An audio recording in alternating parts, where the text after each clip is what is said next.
Hello, insatiable listeners. We have now concluded our season 9 of Fiery Fertility. I have heard from so many of you how much you love the season. And if you haven't listened to season 9, I highly recommend you check it out, whether you're in the market for kids or not. It's really a look into our feminine power and how to access that through nutrition, our healthcare choices, and owning our story. We are now on hiatus between seasons, and I'm on maternity leave. I will be back on January 15th with a brand new season 10, which will be a crash course in truths with food. We will look at the root causes of why we can't lose weight and how addressing these root causes, which aren't about willpower or discipline, can make us feel back in control of food, get off the all or nothing roller coaster, get us to stop monitoring ourselves all the time, and trust ourselves when the dessert cart comes. All with a main course of self-compassion and self-acceptance that doesn't have to mean resignation if you aren't comfortable in your body. When you can accomplish this freedom and consistency, weight loss can be a side effect. I'm so excited to share this season with you. And Truths with Food, my signature boutique group program, will begin in March 2020 for another round. In the meantime, enjoy these popular Insatiable rebroadcast episodes to help you thrive during the holiday season and set you up really well for 2020. Can you believe it? It's 2020. All right. I look forward to reconnecting in the new year. If you were taking an Amtrak once a week, or if I was going to the shore every weekend, and every weekend I would order fried clam strips, that's not moderation. Right, not at all. But to some people, that is their definition, right? I don't eat any of that during the week, and then I have that on weekends. So I haven't been weighing myself or anything because I didn't want to have that external data kind of putting pressure on me. But when my daughter and I were on vacation, we did a bit of shopping, and I am down in dress size, totally down in dress size. Didn't realize I felt good, but I'm for me to have that coming off of a vacation month was kind of crazy. That was a crazy realization for me. So I'm pretty excited.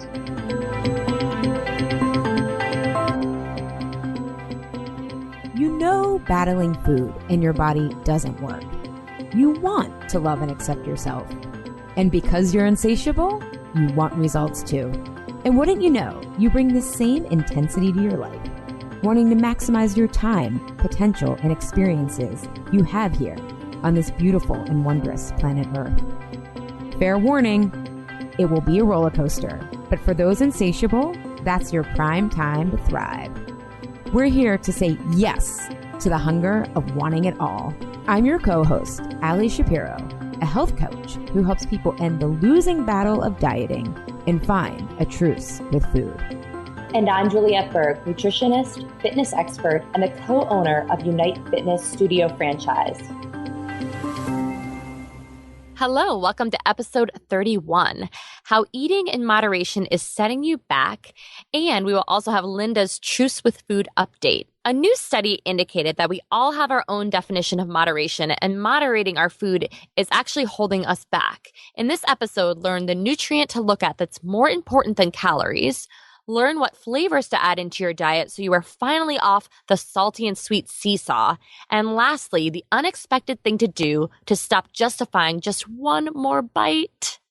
So, Juliette, let's talk about this really interesting article that just came out in the journal Appetite in June. And the researchers wanted to understand how people define moderation. And without knowing anything about the study, how would you define moderation? I knew you were going to ask me this. I don't have anything prepared. How would I define moderation?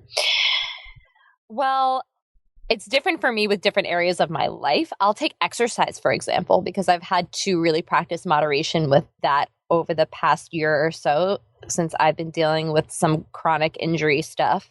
But it's just not overdoing it for me with exercise. It's listening to my body more and doing what is going to be good for me, doing what I need to do, not necessarily what I want to do in order to feel better and have a better body, feel a better feeling body. surrender. That's your definition of moderation. I guess so. It's not what you would think when you think about moderation, but with food, it's really different, I think.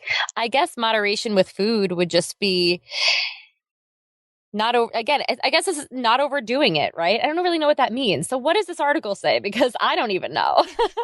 Well, I think you basically hit what the researchers discovered. And they found that when they asked people to define moderation, it was a completely subjective experience. So basically, everyone has their own different definition of it.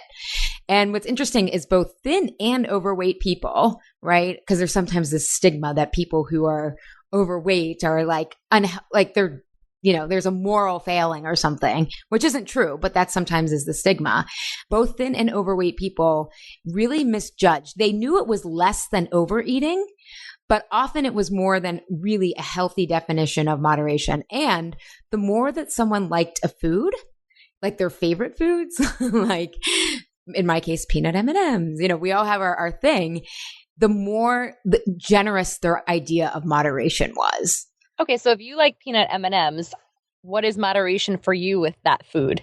Yeah, well, that's an interesting question because you can only buy them if you're in the only time I ever like the only time I really eat them, it's this odd thing when I'm on the train. I don't know what it is. No, it's funny you say this because I was just having a conversation with my physical therapist earlier today. And I said that the only time I will ever eat fried clam strips is when I know, right? She's like, that's disgusting. No, I think it's oddly specific. It's very specific. Is when I'm on vacation at the beach, like somewhere where Cape Cod or the South or someplace that's what they do. They fry clam strips. And if I see them on a menu when I'm on a beach vacation, I will order them at least one time on the trip.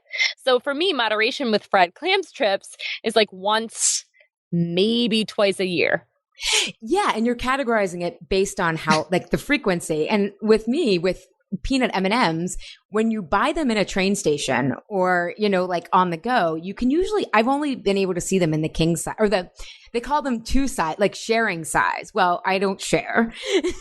And I do end up eating the whole thing. And I don't know, it's something about Amtrak or the train that there's something odd about it, but I do eat the whole thing. Now, I wouldn't even consider that moderation. I'd consider it eating a large size, but because I only do it a couple times a year. And in fact, I've even taken the train a couple times recently and I've packed my own food so that oftentimes there's nothing on Amtrak really that's gluten-free. So sometimes I'm so hungry and then, I go for the peanut M&M, whatever. But I consider that moderation because I maybe do it 3 times a year. However, if you were taking an Amtrak once a week, or if I was going to the shore every weekend, and every weekend I would order fried clam strips, that's not moderation. Right. Not at all. But to some people, that is their definition, right? I don't eat any of that during the week and then I have that on weekends. Yeah. Yeah. Oh my God. That on off, mentality, like it's my cheat day, right? That we talked about on the last episode with JD Roth from The Biggest Loser. That mentality is really dangerous, especially because you probably in this case, as the study is showing us, overestimate how much you're really eating. Then you probably don't feel like you're getting the results you want. The thing is, we play so many mind games with food. For sure. But I think what's really interesting about this study is that what is the definition of moderation? Like, I think it's a really important, when this study came out, a lot of people on the interwebs who are into very specific diets were like, see, this is why people can't just have a little bit of these triggering foods, right? The ones that are high in sugar, salt, fat. You can't control yourself. And there's kind of, I feel like assumed within that point of view is that the body doesn't want to be healthy and that you have to control, like it's so hard to control yourself that you have to eliminate the food altogether. Mm-hmm. Whereas I've found it's very easy to be moderate if you understand, like I pick peanut M&Ms over regular M&Ms because the fat in the peanuts doesn't make me as hungry as regular M&Ms. I mean, it sounds, it's the healthier choice for my blood sugar control. But also if you can identify the emotional reasons that you start to feel out of control around food. Like, I think people really can be moderate, but I think we need to start to talk about, well, how do we determine what a healthy size is so that we aren't replacing one, rigid diet for another, quote, healthy eating plan. So the definition of moderation, there isn't really one. It's just all subjective. Yeah. Yeah. Yeah. And I think what's interesting is, and I think one of the ways that I wanted to talk about and share with listeners today to try to start to craft your own definition is don't rely on the portion sizes that are given to you on a box, right? Or even Weight Watchers, like, like deck of cards, I remember, like that's how much protein you should have, or the size of a CD is how much pasta you should have. Or wait, maybe it was a tennis ball. I forget. I haven't done Weight Watchers in like 15 years, but they pick these arbitrary amounts that really moderation, so much of it, if you really do want to eat moderately, right? Like be able to eat. Do we? Is that the goal? I think it is if you want to be able to have peanut M&Ms once in a while or a glass of wine once in a while. Mm-hmm, mm-hmm. Is it a goal for you? Maybe not. I don't think it always has to be the goal, but. Yeah. I mean, somebody asked me like, when is your cheat day? And I said, every day is my cheat day. Because I just eat. If I want something, I guess I moderate myself regularly every day. It's almost like it's like a dial to me. Like sometimes the dial's turned up too high. I got to lower the dial. Sometimes, does that make sense? Like sometimes I find myself going off a little bit too far and then I got to pull it back.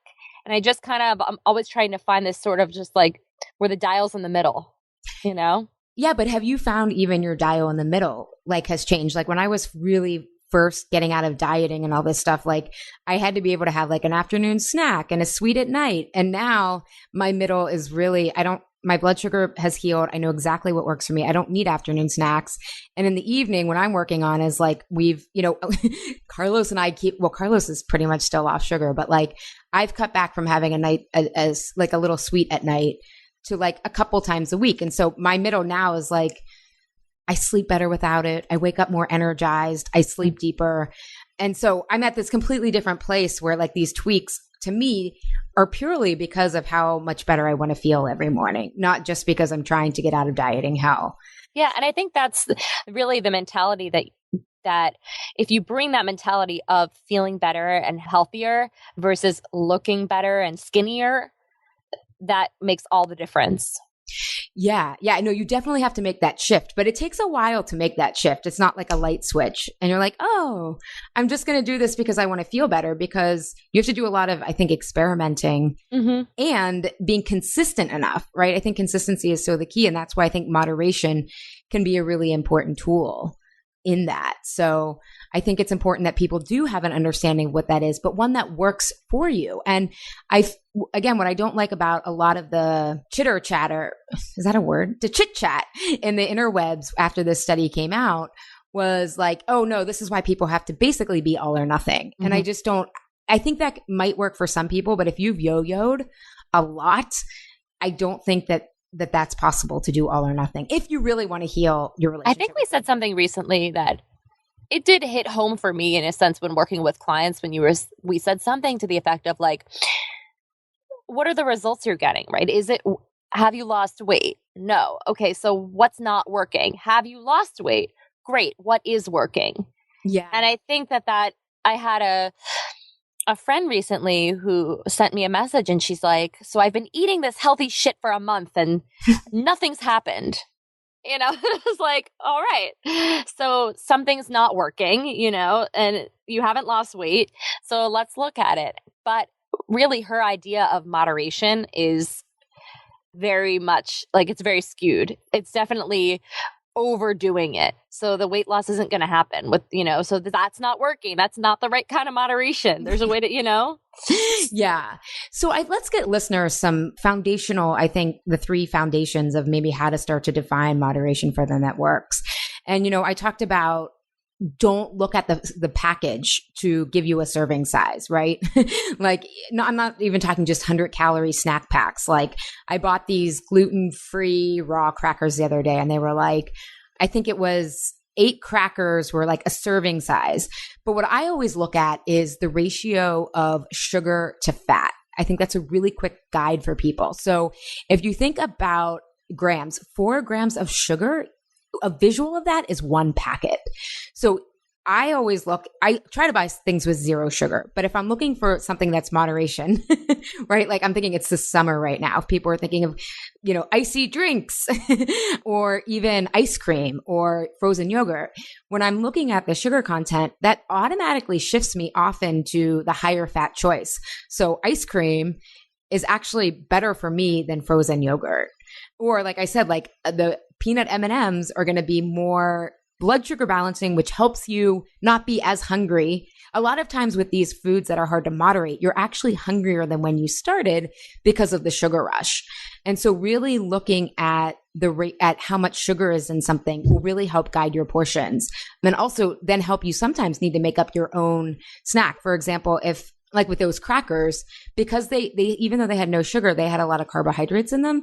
So I made sure that if I was going to add them to my meal, I had fat at that meal as well. I mean, I normally do have fat, but I just made sure that was— You didn't just eat those by themselves. Yes, exactly. And so that helps guide me so that I'll actually feel satisfied from something rather than hungrier from the start. And so I think for everyone, stop, looking at the portions that you've been given and start looking at how much sugar to fat. And I actually think, Julie, I'd love to hear your opinion. I look at everything through metabolic typing, but I think for most people, you want at least as much fat as sugar, if not more. That's how I guide it. I've never done that before, actually. So you're teaching me something today. I look at, I definitely am aware, we'll look at sugars, and I try, if there's something that is packaged, I try to have it be the lowest amount of sugar as possible, 5 grams or less, That's for some metric. For some things, they are a little bit more, like granola, for example, might be, there are certain ones that are 7 grams, you know what I mean? Or, a bar might be 10, but that's typically my max would be like 10 grams in something. Other than, if I'm eating ice cream, obviously that's not going to happen, right? That's moderation. I'm not, the sugar's going to be high there.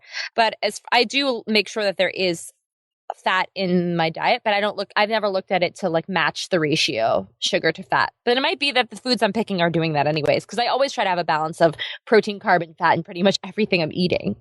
Yeah. And I think I always tell my clients in the beginning, everyone's different. Some people really like numbers and they're really data driven. So I'm like, in the beginning, start to get this, but eventually, like maybe measure specifically or just have a ballpark.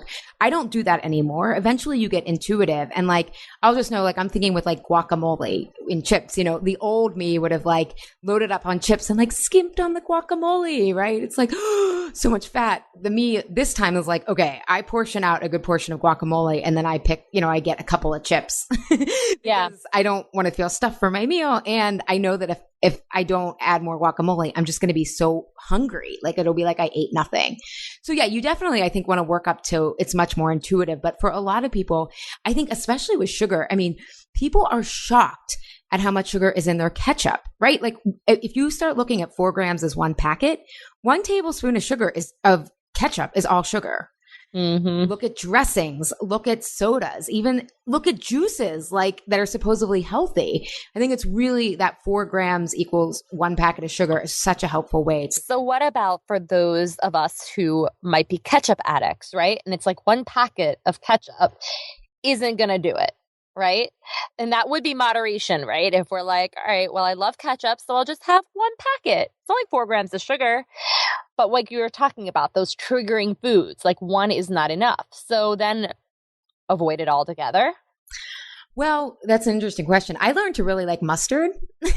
So you're avoiding it altogether. Well, it depends on which stage you're in, right? Like it's this delicate line of like, I was the type of person, the minute you told me I can't do something, I'm going to do it. Like even against my own rules, like I had to trick my own psyche. Like it was a long road for me. But I think part of it is getting off that salty sweet, right? Usually people are doing ketchup with salty fries. And so knowing that you're going to set yourself up for that salty sweet seesaw is really dangerous. And you're going to make it harder for yourself. I think what really started to turn things around for me was when I was finally like, I just don't have the energy to make this so hard on myself. Like if I do mustard instead of, ketchup, it's just, I'm going to feel more satisfied, and it's easier to stop than just consuming all the fries and all the ketchup. So I think at some point you just have to be like, but you have to connect it to like being able to stop and being like, wow, I really can moderate. But that brings up our second point, which I think is a really important part for people, is incorporate what I call moderation flavors from Chinese and Ayurvedic medicine. So Chinese and Ayurvedic medicine, they are, I don't know, thousands of years old, a healing philosophy is Eastern. And one of the big tenets that they work with, especially to help people eat in moderation, they wouldn't call it moderation, but they would say eat in harmony, is eat in balance. Yeah. Yeah. Is adding different flavors. Americans. So the three other flavors that are tremendous to add to your diet are bitter, which are a lot of your leafy greens, sour, so like lemon, lime. I am a sour addict, by the way. Oh, really? I eat raw cranberries every day. Ooh, good for you. Oh, I'm eating cherries. Those are my berries, or cherries. Yeah, anything that's super sour, I love. Yeah, and we need that flavor. And then the last one is spicy. So, that one I've had to work up to. Yeah, well, and I still can't do it because I have a sensitive GI system. I can't do super spicy, but I can do like garlic and onion and like the pungent flavors sometimes that they're called. But anything that does have more spice to it, I'm able to portion control a lot more. Yeah, exactly. And that's what, if Americans are stuck on the salty sweets seesaw, which takes you to extremes. But if you start adding in those extra flavors, those other three flavors, you just don't, it's so much easier to moderate because your taste buds change. I think one of the things my clients are always, they're like, people told me my taste buds would change, but I didn't realize I would ever say something was too sweet or it was too salty. And it's so, again, if you work with your body and give it what it needs, it will moderate on its own. So are we talking about having the bitter, sour, and spicy all in one meal? Or throughout your day? You know what I mean? How would one incorporate that? Yeah, I think it's a great question. And I think other cultures do it very naturally, right? Because I'm just thinking, okay, making ground beef Mexican last night. We definitely had bitter because we did dark leafy greens in there and we had the spice. But as far as the sour part, oh, you know what? We had guacamole with it and it had lime. Okay, there we go. I was very satisfied from that meal. It is, when you get all the flavors, it's amazing how you feel more satisfied from everything. I know a lot of my clients, once they start adding in, I think everyone knows that most people need to be eating more vegetables, but when they start making the connection that, wow, when I eat more veggies, it is so much easier to stay away from the sweets. Again, that incentive goes from like only to lose weight and to, drive towards some kind of goal to, wow, this makes my life easier. And healthy eating and living is actually full of freedom. So I think if people start to make the connection of adding in those flavors, that can really help. Yeah, the chili flavor is really good, right? It adds like a lot of those different flavors in together. Yeah, I've learned to appreciate it a lot more, especially when I was younger. I avoided any spice at all costs. Interesting. But I just was uncomfortable, but I can appreciate it now. I know. We went out to eat here, Carlos and I, like 2 months ago to this restaurant, and it was a great place. It was brand new. I think it was a Thai place. And we both ordered like kebabs with like a Lebanese salad or something, and then like rice. And on both plates came this pepper. And I was, but it looked like really benign, right? It wasn't like a small jalapeno pepper. Or so we thought. And so Carlos like cuts it and takes this like massive bite. Oh God. And all of a sudden I see him turn like bright red, his eyes water, and like he gets a napkin and he's like, and I just started laughing. I'm like, I guess that wasn't a regular pepper. He's like, oh my God. And then as we were leaving, he heard the waiter ask this other woman, like, what did you think of the meal? And she's like, you need to warn people that that's a jalapeno pepper, because I guess the same thing happened to her. That does happen a lot in different ethnic cooking for sure. Yeah. And he had a stomach ache afterwards because it was just too much. Yeah. So I'm not saying start small and incorporate. Yeah. A little chili powder. Yeah. That's all you need. Little sriracha. Yeah, but if you think about it, even in Mexican food, like they use the cacao flavor, right? That's bitter. We just pair it with so much sugar that it like kind of negates a lot of the cacao benefits. I love raw cacao powder. I have it a lot in my life. Yeah, start with what you like. And even to buy like 100% chocolate, like baking chocolate, the kind that has no sugar in it at all, and is just pretty much all fat and, antioxidants and good amounts of magnesium. And I'll pair that with a little bit of almond butter and a couple of unsweetened dried cherries. Ooh. Now you've got all of that in one little bite right there. And let me ask you this, can you overdo that? No, that's like just one of those is so satisfying as a snack or a dessert. It's like everything you need in one. So a lot of it is about combining foods, like what we're talking about here, to satisfy your taste buds so that you're not left wanting more. Yeah, well, and that snack, think about how much nutrition that has, and compared to my peanut M&Ms or French fries and ketchup, right? It's calories, but there is no nutrition. Like I'm not fooling myself thinking I'm getting any kind of nutritional value. For sure, for sure. Yeah. So look at how much sugar is in things and really try to balance that with an equal amount of fat. Incorporate moderation flavors like bitter, sour, and spicy. And then the last thing that I think is really important when it comes to moderation, because I think all of us are good at like starting with a moderate portion, but then we hear just one more bite, or I'll just take a nut, like, or you come home at night and like you told yourself one glass of wine, which a moderate portion is 4 ounces, it turns to 8, right? When you start doing the justification, that's what I call it. It's like, that's usually a sign, not that you're weak or that you lack willpower, but that you're emotionally exhausted. That's when you have no like cognitive faculties left and the emotional side of you is taking over. And so one thing that is really, really powerful, and there's a lot of emotional intelligence research around this, is really being able to identify what you're feeling in that moment. A lot of people think it's like, no, I just want more fries, or no, I just want more wine. But if you can clearly identify what you're labeling, it's what you're feeling, it's called emotional differentiation. And often you go from, oh my God, I'm just going to have more cake, to, oh wow, I'm actually exhausted. This has been a long day and I need to call it a night. Or, wow, like this party is actually really boring. I feel kind of like an outsider.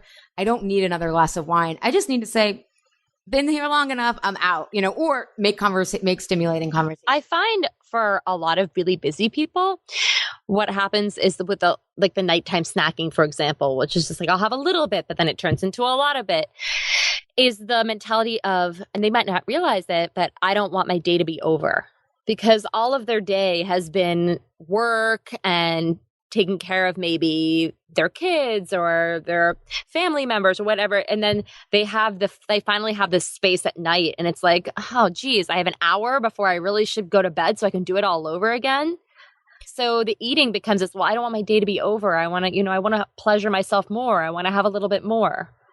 Right. So are they looking for food to give them more energy, to have more of a day so they don't need as much sleep? Or is it, I need something meaningful or memorable in my day? Something meaningful and something pleasurable to make their day feel like a better day. I wonder if it's also, when you're stressed chronically like that, you become desensitized to pleasure.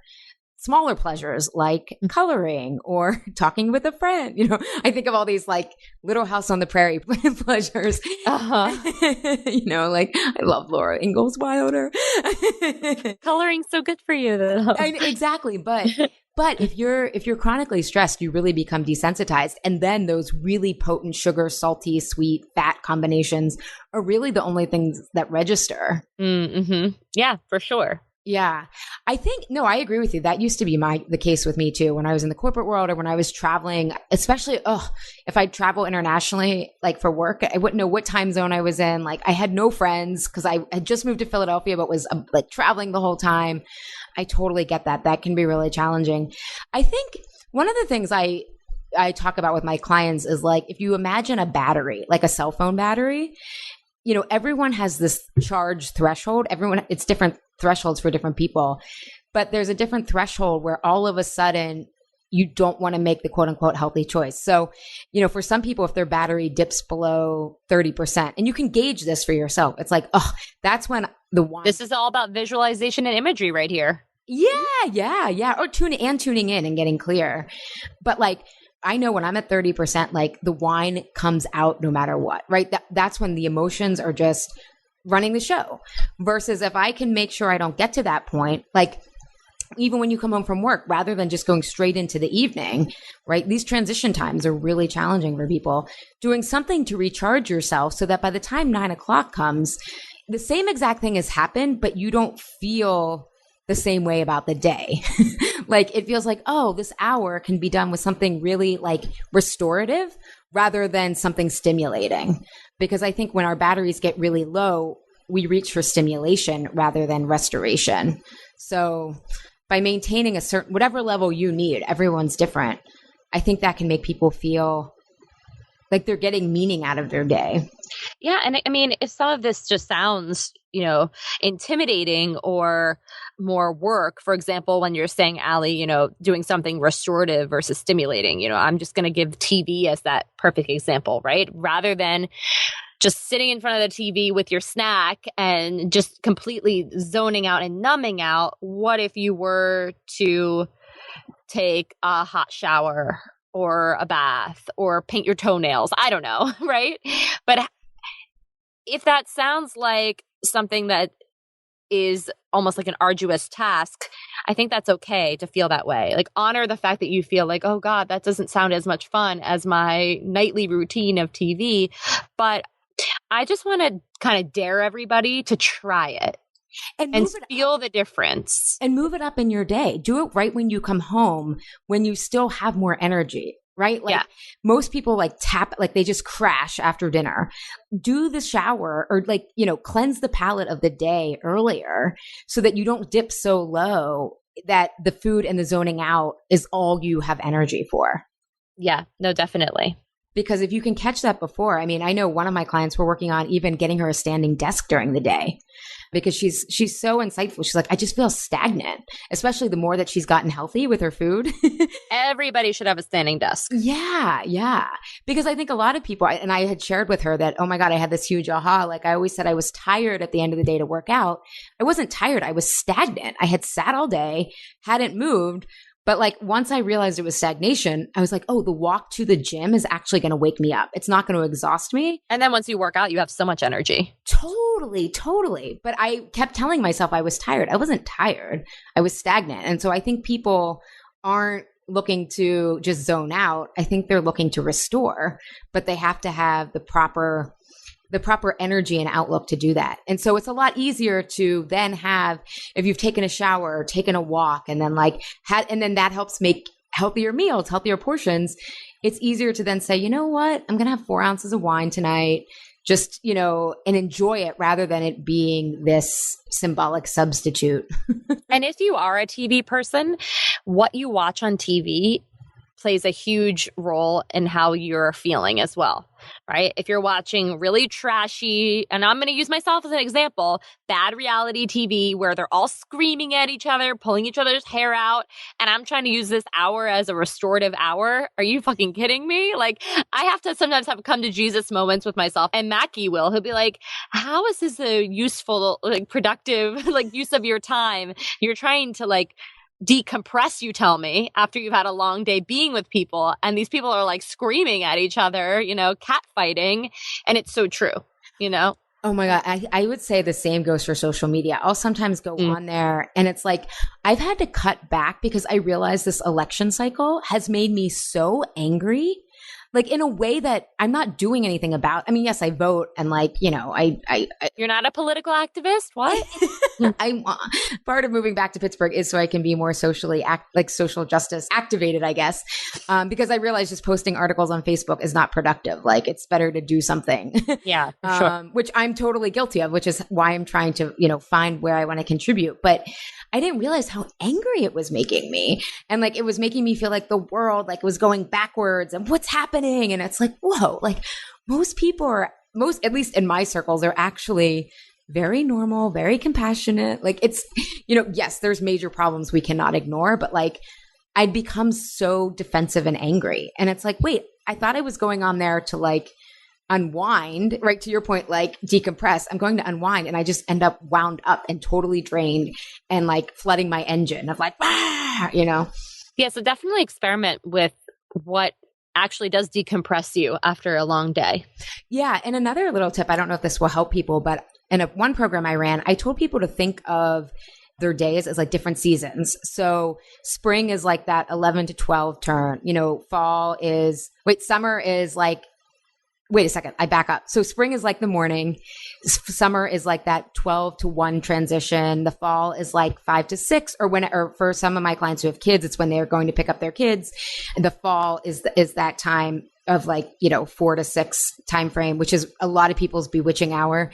And then the winter is like turning into bed, and really check in your energy levels at each time. Even in the spring, when you wake up, people start to notice what a difference going to bed early and sleep makes. But try not to let your energy dip every time you go to notice that. Set a little alarm on your phone and think like, what is my energy? Do I need to take a walk? Do I need to drink more water?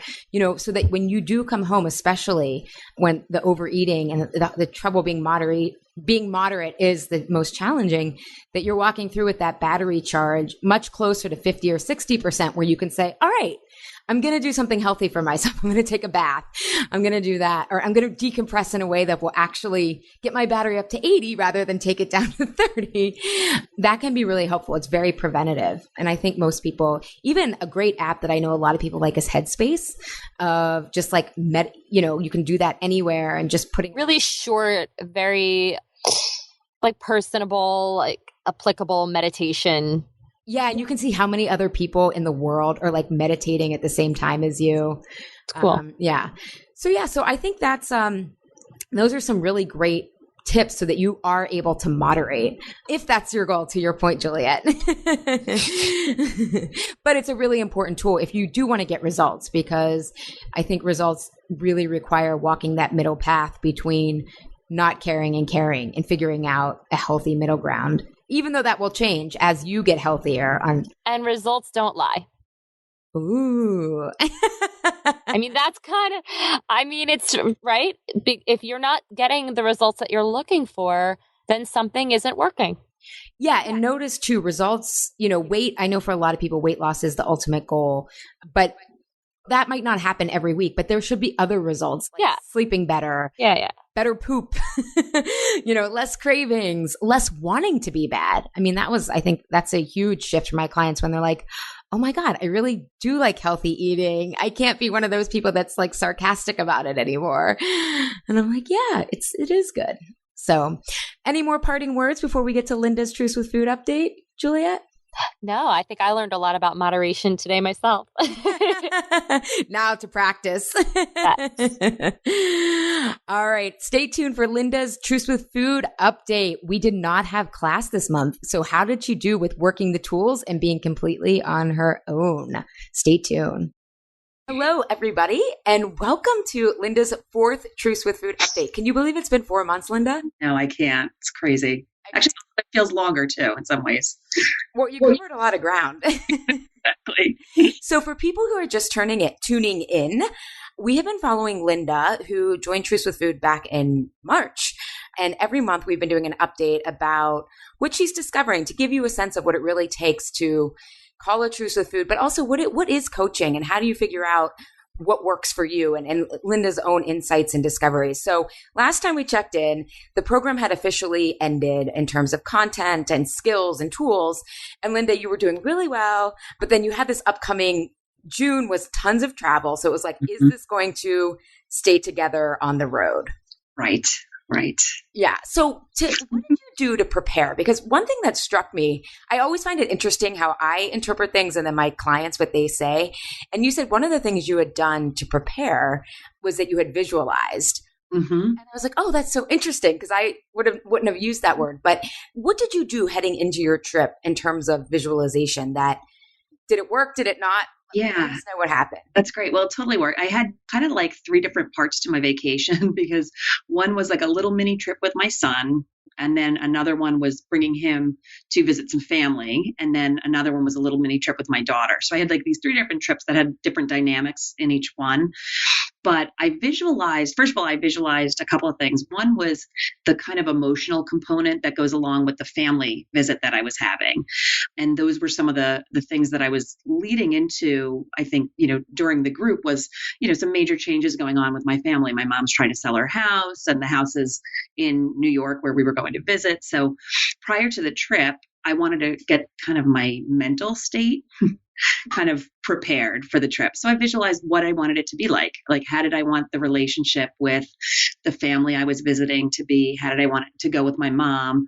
What did I want the experience to be like for my son when I was there? So I kind of pictured it in my head so that while I was there, I had this vivid image, or kind of, actually, I would say I had more of a feeling in my body of how I wanted it to feel while I was there. And so I was able to know if I was actually doing that because I would feel that way. So that part, yes, went really well.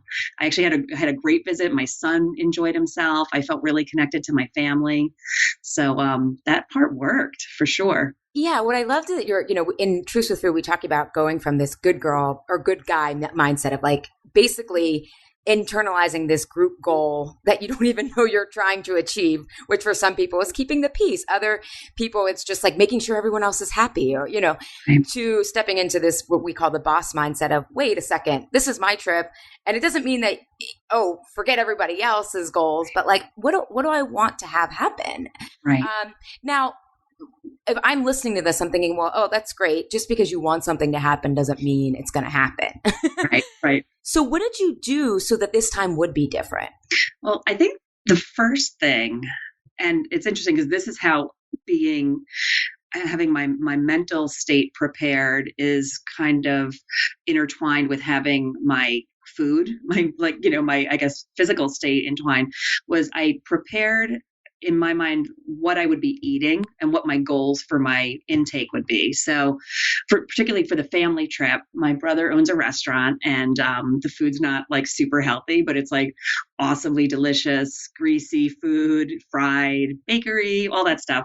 And usually when I go there, I totally let go. Like I'm like, all right, you know what? I can't even because I didn't want to make, he does the cooking. So I didn't want to be like really picky about what I ate and those kind of things. So I brought with me a bunch of green smoothies so that every morning I could start with a green smoothie. And I focused on having like a blood sugar balanced meal, specifically breakfast and lunch, so that I wouldn't overeat. Because what I was worried about was if I got my blood sugar kind of off kilter, I'd be tired, and then I'd drink too much, and then I'd be emotional, and then I'd not only not achieve my goals for the visit as far as like connecting and, having a certain feeling around the visit, but I also would be mad at myself and beat myself up for not kind of following what I wanted to do as far as my eating and my nutrition. But I think that was like that was the major thing, because I would say like the rest of it kind of fell into place. So like hanging out and being with my family, like my mom and I were going through boxes of like pictures and stuff. And instead of feeling like rushed and feeling we had so much to do, we just kind of chilled out and enjoyed it. And we enjoyed each other's time. And I wasn't at all focused on my eating, or being upset about what I had just eaten, or thinking about, oh, tonight, if I don't do this, I can have ice cream or whatever. I wasn't thinking about those things. I was just present. So that's the interesting part. So achieving that part of the goal, I really attribute it largely to my eating and my nutrition. I did get pretty good sleep, and I also got some, we were outside a lot. So I think having like fresh air and sunshine, I think those things were good too. But yeah, I think it kind of fell into place. Yeah, well, and one thing so in June, July, and August, we have a group check-in once a month to see how everyone's doing, integrating the tools, because everyone's on their own learning curve. Change doesn't happen methodically.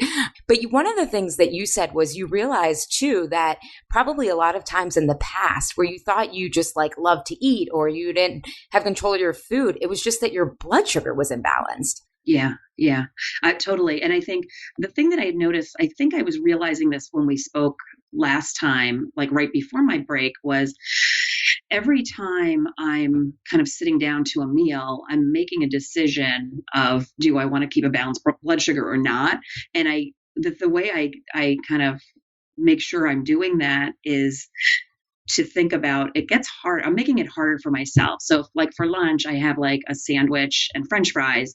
I know that I'm going to have less control later on. Like I'm going to crash and I'm going to either be tired, I'm going to be crabby, or I'm going to want like something else, like a bagel or something. So knowing that, it was easier to not make the decision, I don't want to say the wrong decision, but make the decision that wouldn't help me, because I didn't want to make things harder. I wanted to make things easier, and having the healthier food felt easier to do. And I think that's the main difference. Where in the past, I felt like I had no self-control.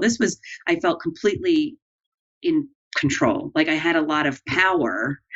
It's hard. I feel like I recovered my power. I think that's the main thing. Like I felt like if I can do this, it's going to be easier later. It's not going to be that I can't. It's so strange. Does that make sense? Yeah. I mean, what you're describing is that you trust yourself, that you want to actually be healthy. And also, I mean, it takes time to make this mental leap, but so often, and for decades, what we consider motivating ourselves is shaming ourselves, which is actually saying you can't be trusted. You need these rigid rules and someone else telling you what to do, versus you just told me before we started, like, I knew I was winning when I was like, I don't need to ask Allie what to eat. Like, I can figure this out. Like, right. But versus now what you're doing is, it's interesting. You may still make the same choices, but it's coming from such a different place of, no, I'm not doing this because I'm afraid I'm going to gain a couple pounds, which exhausts you. It's like, no, I want to, what you discovered is I can be present while I'm going through this really transitional time with my mom. And you're making decisions in a way that gives you back more energy than just taking energy from you. Yeah, that's exactly it. And it also felt like if I did, like, so one of the nights I had dessert, we had this like amazing cake from New York City that my brother got in. But I did not, it was purposeful. It wasn't just let me eat whatever sweets are around because I want to. And I enjoyed it. Like I thoroughly enjoyed it, and I didn't feel bad. I didn't feel like I went off plan or anything. It just felt like I was living. And I have like seriously never felt like that before. That's really new, because normally it'd be like, oh, here it goes. And then the whole rest of the trip would have been, bacon and French fries at every meal. So it was cool. Yeah. And then you said that sometimes also it was inconsistent. You would be quote unquote good on the trip, but then when you came back, you would make up for that. Yes, totally. And did that happen this time? No, that is great. Like, so last summer we took 2 vacations, and both times I'll say in my words back then, I was so good. Like I worked out every day. Like I was researching like where I could do, yoga and all that stuff. And I would eat, as I had planned the entire time. And then I'd come home, and the night before I was supposed to go back to work, I'd have like 4 peanut butter and jelly sandwiches and like a bottle of wine.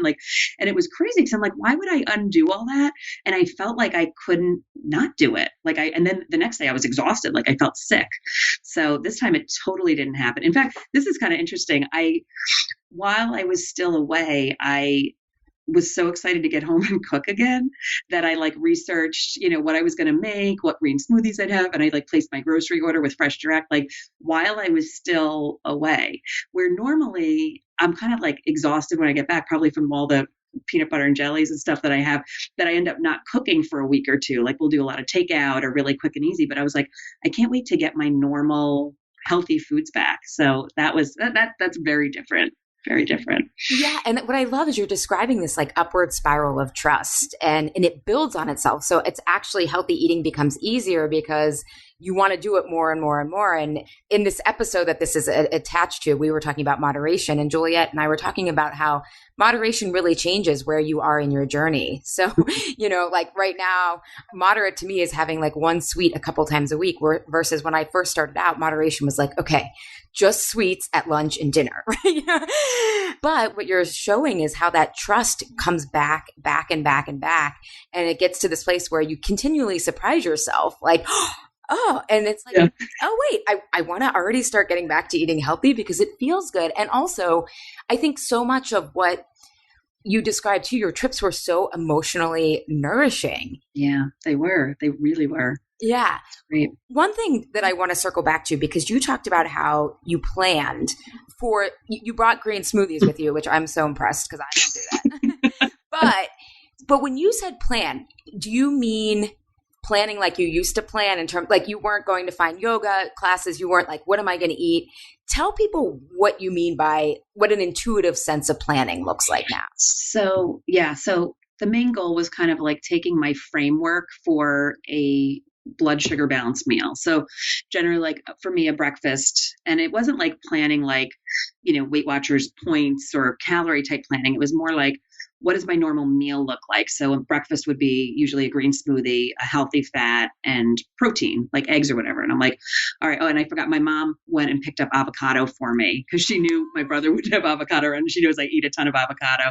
So I was like, great, because he has eggs, so I had every morning, I knew that I was already going to start the day with something that would kind of set my day up really well.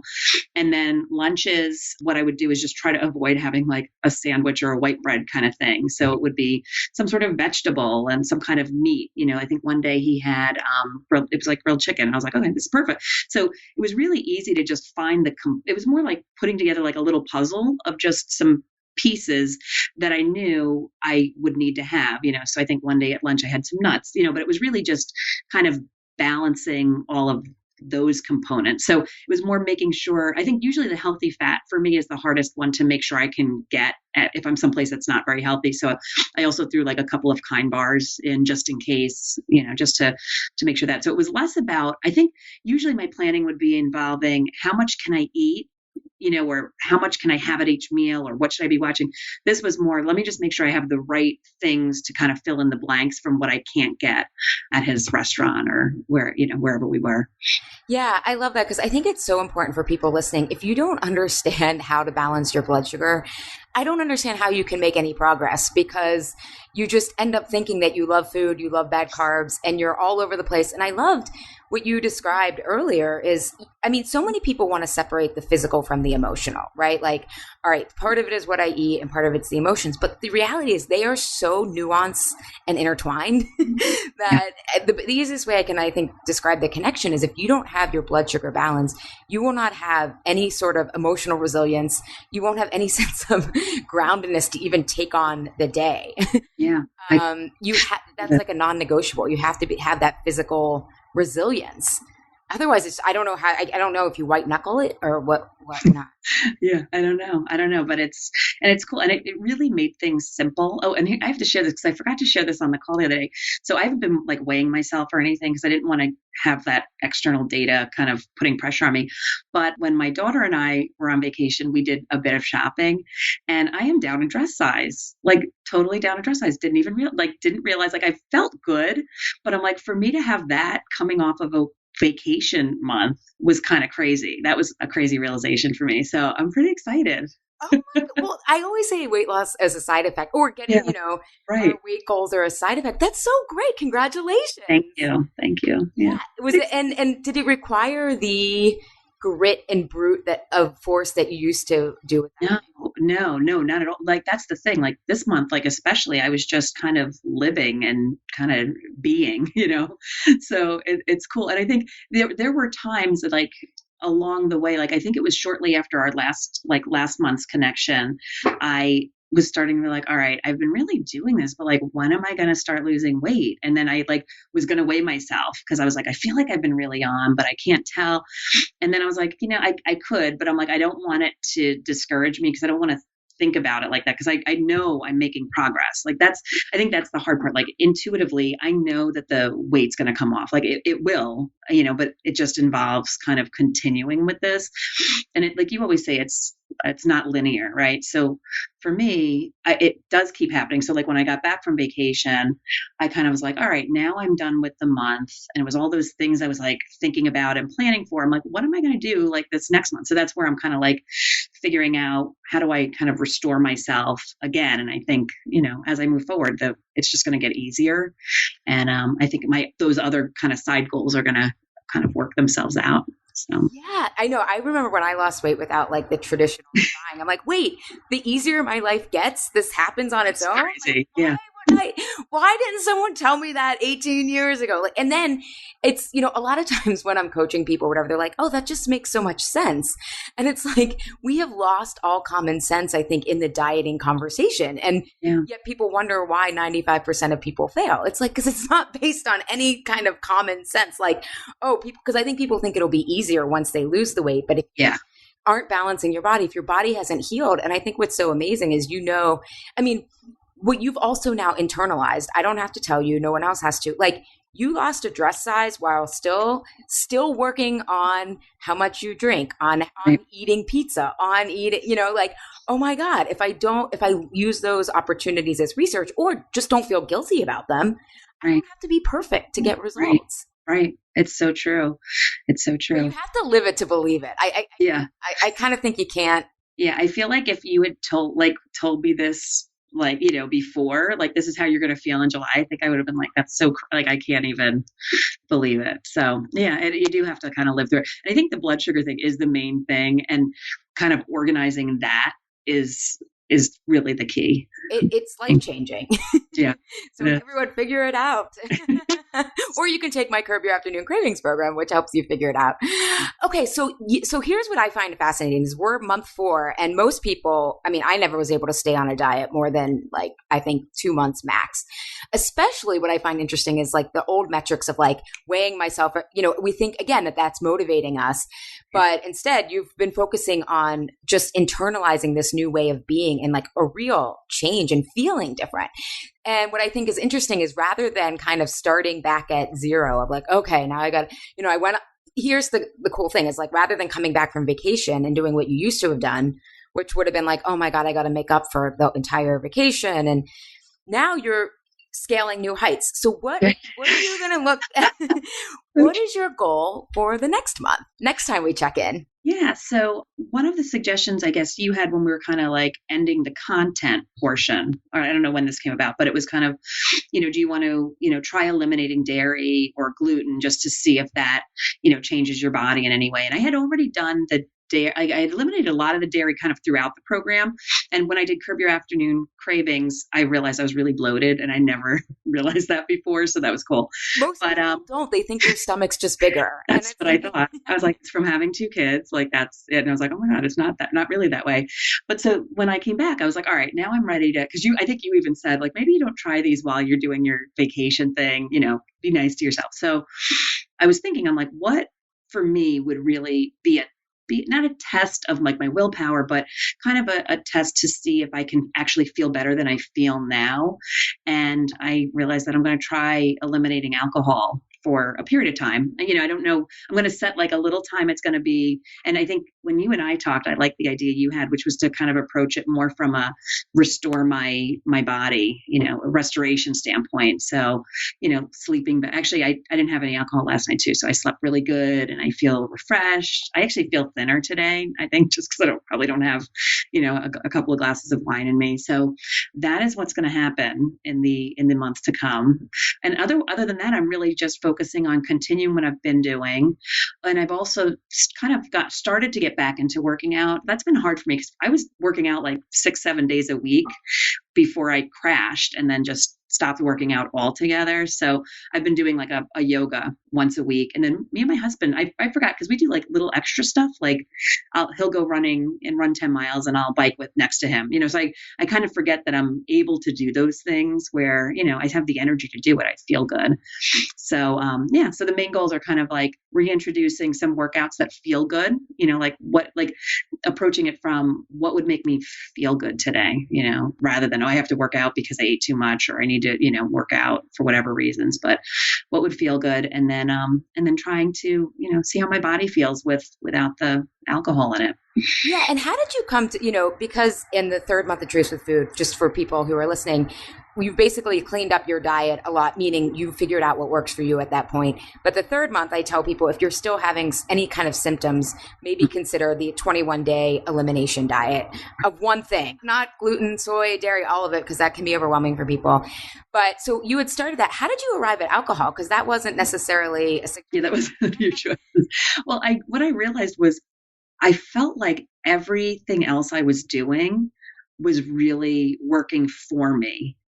And that was the one thing that really wasn't working for me. It wasn't doing anything for me. And I have, it's part of like my lifestyle. I'm European, like me and my mom drink wine at night. I have a friend who comes over on Friday and we have a few glasses of wine. So it's like kind of just I felt like it was who I am. And I'm like, I don't think it necessarily is. It's not that way. So I decided that it's just something where I feel like if anything, it's making my life harder. I think it goes back to that. Am I making choices that make the next meals choices easier or making the next day better? And that's not making anything better. So I think that's where it came from. And also, I also realized I'm like, I am doing so great on all the other stuff.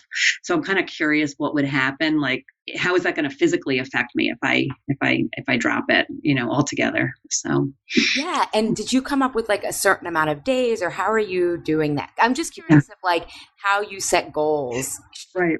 Shifted. Yeah. So, I mean, the original was like a 21 day, because I just felt like that was a long enough period.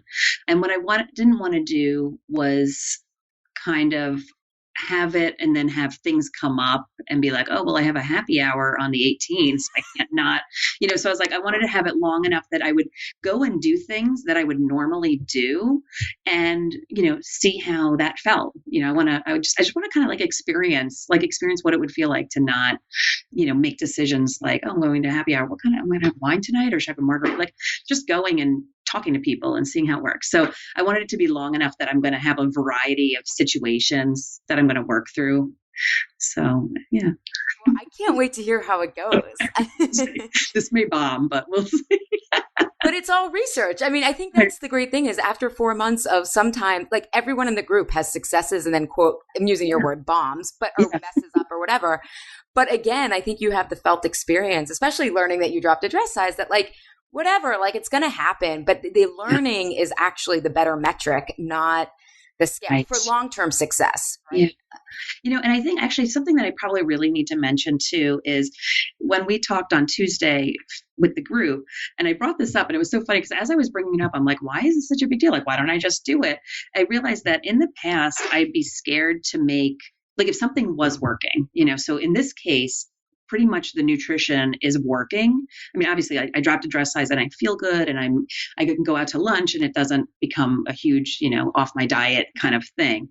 That I didn't want to rock the boat. I was nervous that I'm like, well, if I try this, is this going to really frustrate me? And then all of a sudden I'm going to be eating, weird stuff at dinner because I didn't have a glass of wine with it, so I was nervous to do that. But then I started to think like, all right, so the data shows that in the past few months, when I do kind of go off, I rein it back in immediately, so like if I have a dinner that was pizza, I have a couple slices of pizza for dinner, the next morning I start what I normally do again, which is, my blood sugar balanced meal. Sometimes I have to tweak it based on how much carbs I had the night before. But I realized I'm like, first of all, how could this bomb? But I think I just was concerned about that. But I think that I've also gained that confidence to know I'm not the person who does that anymore. That kind of, it bombs and I'm done for 4 months and I've undone everything that I've learned. Like this is kind of like ingrained now. Yeah, it's what you're describing, and is the identity shifts have happened. So like how you are is different. And I thought it was even interesting when you were talking about alcohol, like maybe this isn't who I am. Like, and I think that's what's so, I always say metaphorically, when we stop eating prepackaged foods, we stop wanting this prepackaged life. And that also means like all these things that we often thought about ourselves now are up for revision, especially I find with people who have struggled with food. Once they get that and they're like, oh my God, it's like, what else have I been believing? Right. And it's more fun rather than this, like, I have to change. And it's curiosity that you keep saying. So I can't wait to hear how it goes. We'll check in. That'll be like the cliffhanger. That's right. Well, thank you so much for your time and sharing your experience, Linda. And we will check in at the end of July. Okay. And then people will hear it, I think at mid-August. I'm not sure. But either way, thank you so much. Cool. Thanks. Bye. Yeah, bye.